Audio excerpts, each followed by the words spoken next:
Your live interactive coverage with CBS 13 and Fox 23 will begin shortly.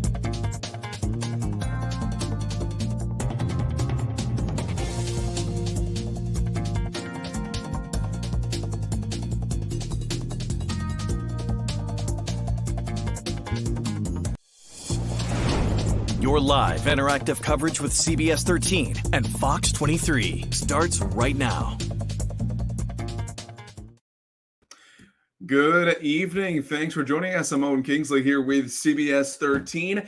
This is Weekend Headlines. Thanks for joining us. Hope everybody has made it through. It seems like we are at least past that most brutal temperatures and wind chill that we saw from this Arctic blast from last night into this morning. It was a rude awakening for many. Let's get into a little bit of what we're working on here as we're trying to brave the cold ourselves to bring you what's going on here in Maine. So leading off with tonight, 14 people in Lisbon Falls are without a home after firefighters battled a blaze during the dangerously cold weather that we saw overnight.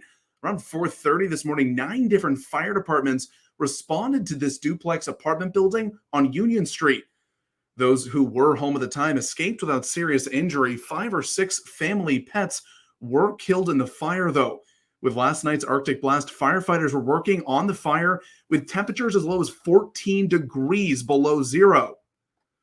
With that, they faced challenges of multiple hoses freezing up, and officials say that some of the area businesses even let firefighters inside their buildings to warm up. That fire's still under investigation, but fire officials do say that it appears to be accidental. And many of our first responders are hardworking through these temperatures, but take a look at this. This is from last night. The Londonderry Fire Department during last night's Arctic blast posted these pictures today from the Londonderry Fire Department in New Hampshire. Really, it says it all. These firefighters had to go through some brutal conditions last night. Let's go back to that first photo that we saw.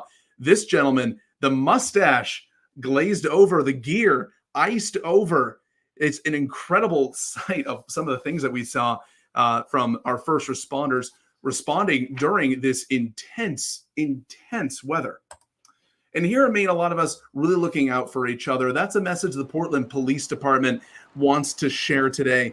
A rough day for a lot of us, especially those who have to work. We spoke with several people who are just out in the streets today, either on their way to or on their way home from work. We spoke with gas station attendants and others on how they're sort of faring this intense wind chill we saw today. And during these cold stretches, as I mentioned, the Portland police are happy to remind folks to look out for your neighbors. From concerned citizens that are reporting folks that they're worried about, and we've checked on folks, and we extend a thank you to those folks that have called in. Our Asia Reed has that full story coming up tonight at 10 and 11.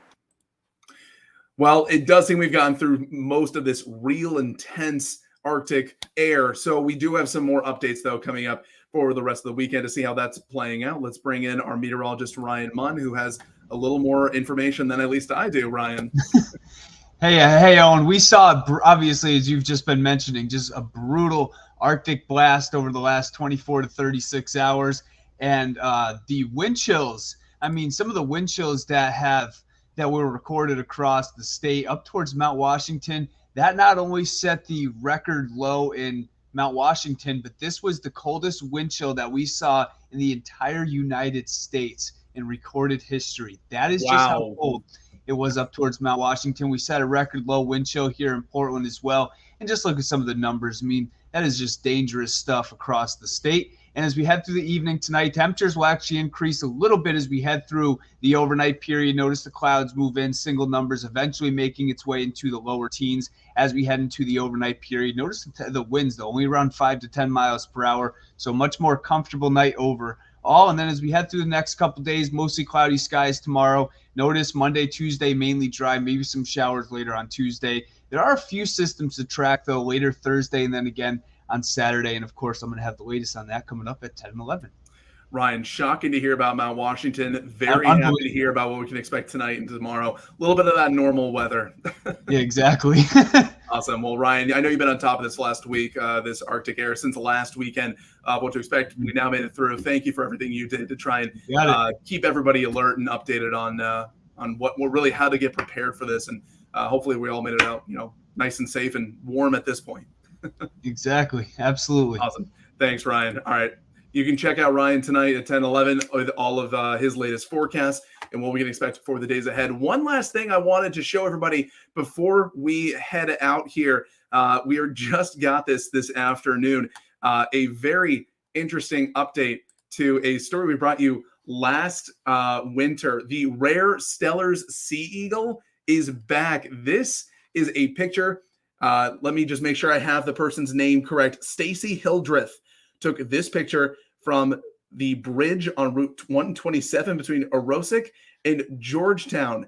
A very rare bird here in Maine, Steller's sea eagle. For those who haven't been caught up, this bird was first spotted in Maine in a long, long time in North America last winter, where it spent most of the winter here in Maine. It was then spotted into the spring, in summer in Newfoundland, over in Canada, and then now being spotted back here in Maine. So very exciting view for bird watchers in the state. Maine Audubon posting this information on their website. You can go to maineaudubon.org to continue to see those updates throughout the next few months, because after we saw it come last winter rather, it'll be very interesting to see whether this bird is going to stick around for this winter.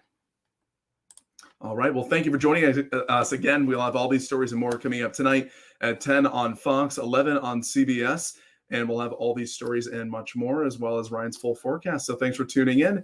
Have a great evening, and please, please stay warm.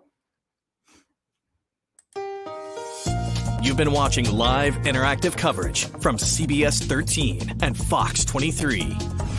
Make sure to stay connected with CBS 13 and Fox 23 on air, online, and through these social channels.